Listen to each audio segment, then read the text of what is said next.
póngale cuidado para que usted no se deje engañar más, amigo. Si usted no es bautizado en el nombre de Jesucristo, usted se va para el infierno. De una vez lo digo.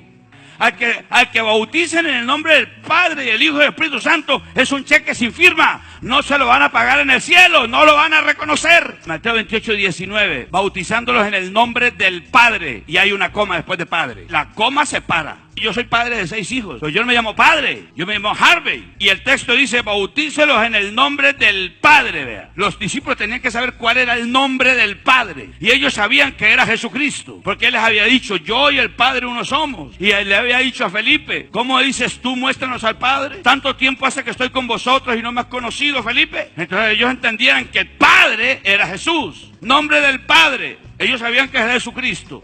Y del Hijo, yo soy hijo de mi madre, de mi padre, pero yo no me llamo hijo, yo me llamo Harvey. O sea que hijo no es un nombre, y la orden era bautícenles en el nombre del Hijo, no era repetir hijo como un loro. Tenían que saber el nombre del Hijo, Jesucristo, y del Espíritu Santo. Ellos sabían que el nombre del Espíritu Santo es Jesucristo. Jesús dijo en Juan capítulo 5, he venido en nombre de mi Padre. Ellos sabían cuál era el nombre del Padre, Jesucristo. Sabían cuál era el nombre del Hijo por obviedad, Jesucristo. Y sabían cuál era el nombre del Espíritu Santo, Jesucristo. No era repetir como un loro, Padre, Hijo y Espíritu Santo, porque era firmar un cheque. Por ejemplo, firma el cheque, ¿cuánto le debo? 20 millones, entonces le firmo, pastor de la iglesia, ¿se lo pagan? No se lo pagan. La única forma es que yo ponga Harvey Bermúdez Ángel, mi nombre propio, ahí sí se lo pagan. Al que bauticen en el nombre del Padre y del Hijo y del Espíritu Santo, es un cheque sin firma. No se lo van a pagar en el cielo, no lo van a reconocer. Entonces, Pedro, como sabía cuál era el nombre del Padre y del Hijo y del Espíritu Santo, dice el texto, y entonces dijeron a Pedro y a los otros apóstoles, ojo con eso, Pedro no estaba solo, ahí estaban todos, vea. Al oír esto se compungieron de corazón y dijeron a Pedro y a los otros apóstoles. Porque hay gente que dice, ¿quién es mayor, Pedro o Jesús? Como que dice Pedro se equivocó. No, señor, Pedro no se equivocó. Ahí estaban los otros que lo hubieran corregido. Pedro, ¿qué estás diciendo? No, se quedaron callados porque ellos sabían también cuál es el nombre del Padre, del Hijo y del Espíritu Santo. Entonces Pedro, como sabía cuál era el nombre, cuál era la verdadera orden, dijo, arrepentíos y bautícese cada uno de vosotros en el nombre de Jesucristo. Les aplicó el nombre personal de Dios, que es Jesús.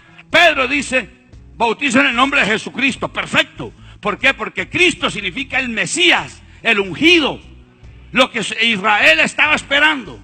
Y Jesús es el Salvador. Lo que le quiere decir la palabra de Jesucristo es que Jesús es el mismo Mesías. Y que el Mesías es el mismo Salvador. Y que el mismo Salvador, Oseas 13:4, la orden de Dios era, mas yo soy Jehová tu Dios desde la tierra de Egipto. No conocerás pues otro Dios fuera de mí, ni otro Salvador sino a mí. Porque la vida de la carne en la sangre está, dice. Y dice el Señor, y yo os la he dado para hacer expiación sobre el altar por vuestras almas. Y la misma sangre hará expiación de la persona, dice el texto. Le pregunto, según el Antiguo Testamento, ¿en dónde está la vida? ¿En dónde? Correcto, en la sangre. Por eso dice la Biblia que Dios buscó y no había uno solo. Él le dijo a los ángeles, vengan, necesitamos librar al hombre de una vez por todas con un solo sacrificio. Ahí está Moisés, la sangre de Moisés no sirve. ¿Qué hacemos? Hay que derramar sangre inocente, sangre santa. Entonces los corderos menos, los machos cabríos menos, Moisés menos, David tampoco. Entonces la Biblia dice que Dios buscó entre los hombres. Entonces no había uno. Y los ángeles tocaron al Señor y le dijeron, Señor, le tocó hacer usted esa vuelta. Le tocó a usted, Señor, porque nadie hay santo como tú. Entonces el Señor dijo, bueno, voy a hacer esa vuelta. Y le dijeron los ángeles, ¿y cómo lo vas a hacer? Tú eres espíritu.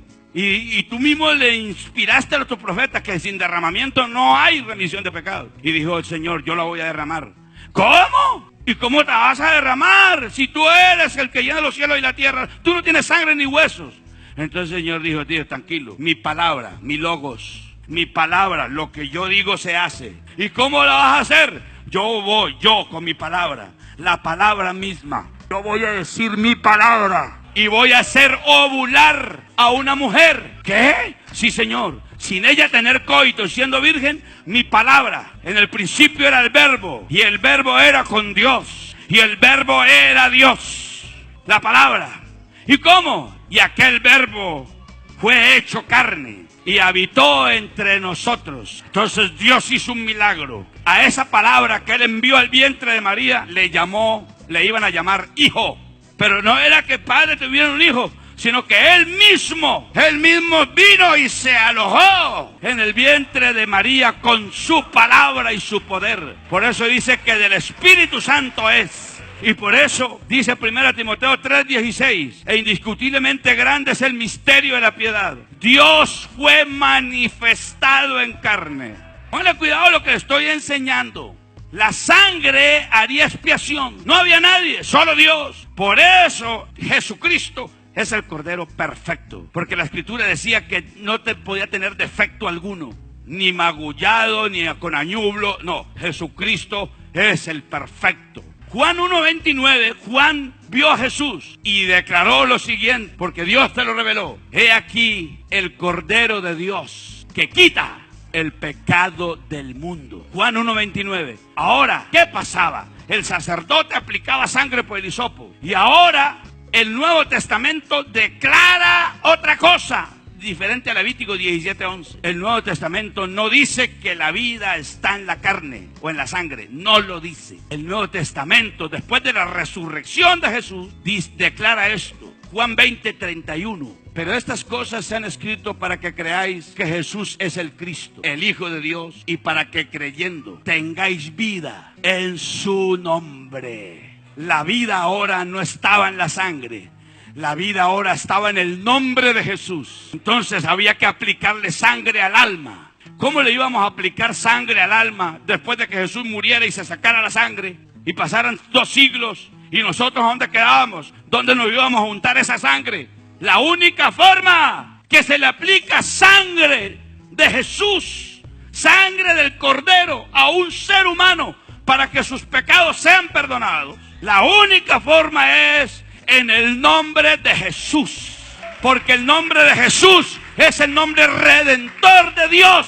Cuando usted, amiga, amigo, nosotros los pastores lo ubicamos aquí, lo agarramos aquí en la nuca, tápese la nariz, venga, agárreme el brazo y lo zambullimos, lo sumergimos en agua, como dice la palabra, bautizándolos, sumergiéndolos, los sumergimos allá y decimos, en el nombre de Jesucristo. La sangre de Jesucristo llega a su alma y lo limpia de todo pecado. El diablo tiene que vernos rojos nosotros, rojos, teñidos de rojo, y Dios nos ve blanco. El nombre de Jesús. Por eso ellos bautizaron en el nombre de Jesús. Por eso bautizaron, porque tienen que aplicar sangre de Jesús en el alma de un ser humano. Este Jesús es la piedra reprobada por vosotros los edificadores, la cual ha venido a ser cabeza del ángulo. El que tenga el Papa, el que tenga la Virgen María, el que tenga el Lutero o el que tenga un pastor como nosotros como su soporte, se le cae el edificio. Pero el que tenga a Jesucristo el Señor como su piedra, su casa no se cae nunca.